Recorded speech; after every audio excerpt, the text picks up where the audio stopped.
Everyone has a line. For some, it's money. For others, career or family. For Valverde, for example, he plays his match and goes straight home. But if someone crosses that line, if someone insults his unborn child, Federico's fist lands right in the middle of their face. Cruzado la línea.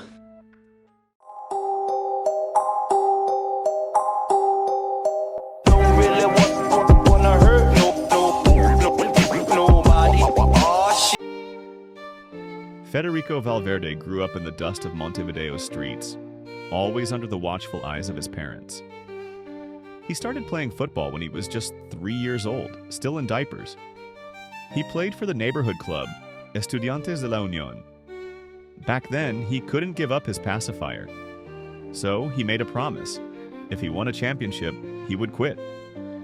In a local tournament, he lifted his first ever trophy and said goodbye to his pacifier. His father was a security guard, working night shifts from 8 p.m. to 6 a.m. His mother carried clothes to the markets on carts, working from 8 a.m. to 7 p.m. Federico had just 1 hour a day to spend with them, between 7 and 8 p.m. 8 p.m. That dinner table was set every evening. It was at that table, surrounded by love, that Valverde grew up in what for him was the richest feast in the world. When asked who the toughest person in his life was, he answered, "Myself." He constantly criticizes himself. His first big regret in life goes back to those days. His teammates would invite each other to their homes, but Valverde never invited anyone.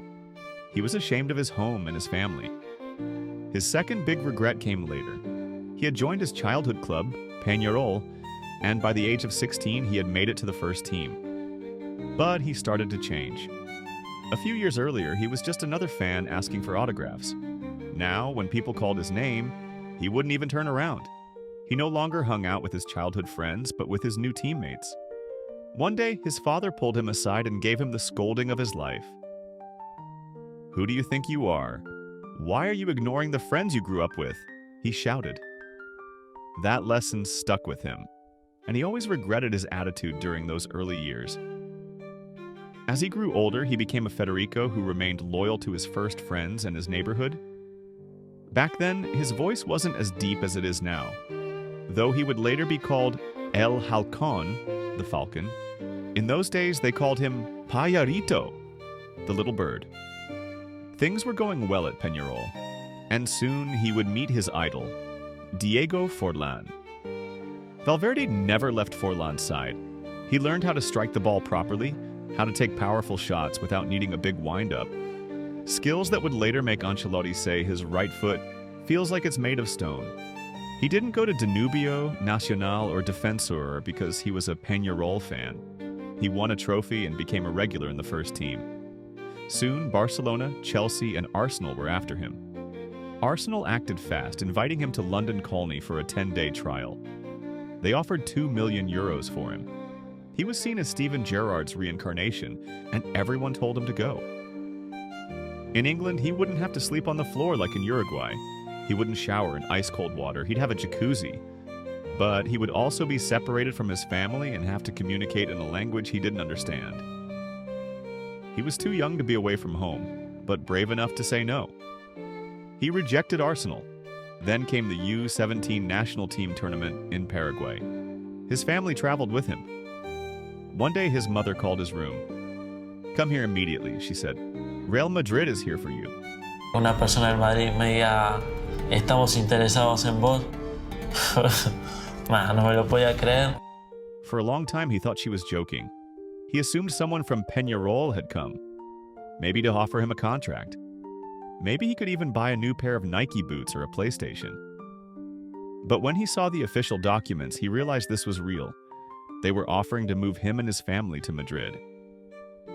At that moment, he experienced one of the 3 happiest moments of his life.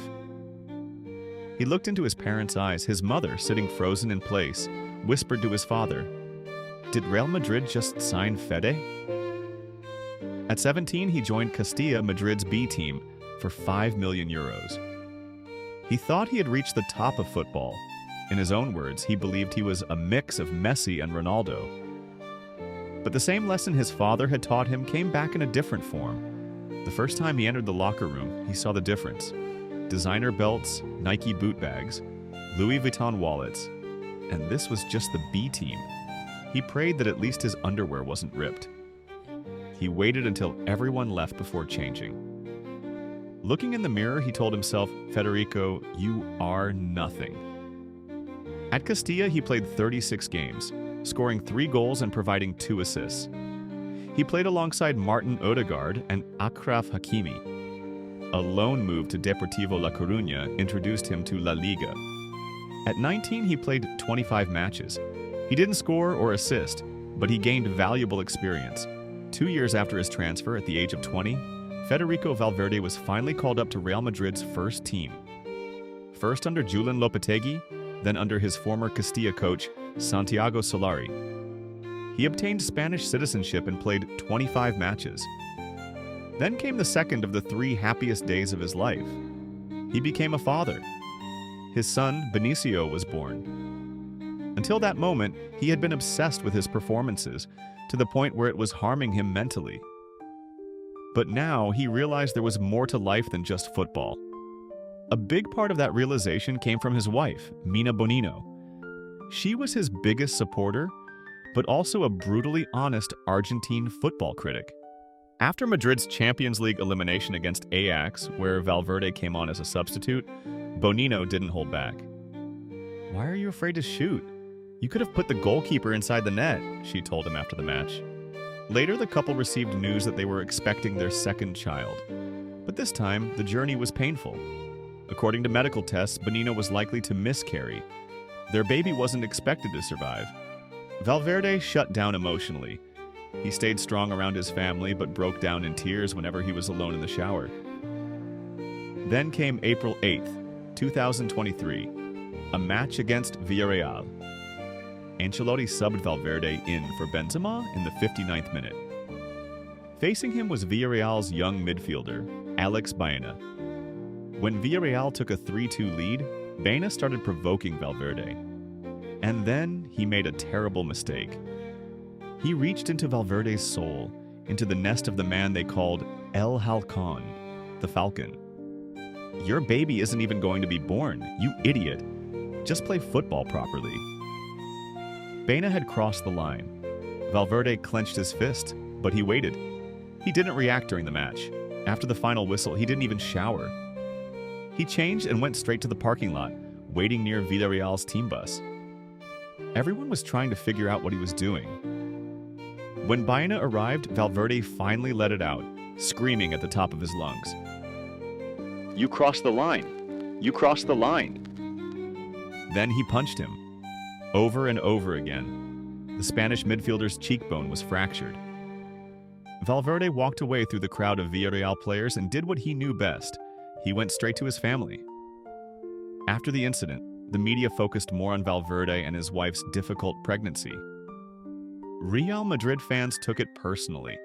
Even in his worst moments, they chanted his name in support. And after a grueling 14-hour labor, Fede and Mina finally held their second son, Bautista, in their arms, healthy and safe. And Baena? He filed a complaint. The Federation said it was a matter for the police. Madrid's lawyers got involved, and due to a lack of evidence from the parking lot, the case was dismissed. Eventually, even Baena stopped talking about it. Although Valverde is a tough player on the pitch, off the field he has a reserved personality, something he calls a habit from our first home. He rarely engages in conflicts with opponents, but there was one match where all the pressure from the rival players to the stands was on him. The 2020 Spanish Super Cup final in Riyadh. Real Madrid versus Atletico Madrid. 0-0, 115th minute. Morata found himself one-on-one with the keeper, sprinting down the right half of the field. One more step and the trophy would belong to Atletico. Valverde, the last man, chased him down and made a brutal last-ditch tackle from behind. A clear red card. Every Atletico player was furious, but it was worth it. The match went to penalties, and Real Madrid won the trophy. After the game, Valverde apologized to both Morata and the Atletico team. But he also said, "For my team, I would do it again." Valverde has adapted his game to every position he's played. Right back, defensive midfielder, central midfielder, right wing, delivering exactly what was needed. During Ancelotti's famous, "If he doesn't score 10 goals, I'll tear up my coaching license" challenge in the 2022-23 season, Valverde responded with 12 goals and 7 assists. Last season, he recorded 3 goals and 8 assists. Now, as Toni Kroos retires, the legendary German midfielder has chosen Valverde to inherit his iconic number 8 jersey. Mi número 8 está libre.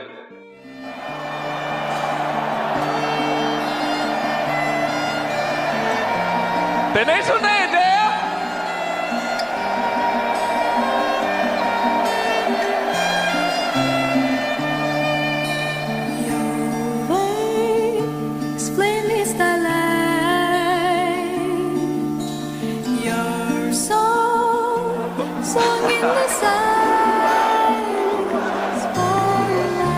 La verdad, para mí es un placer dar mi número a este chico, Fede Valverde.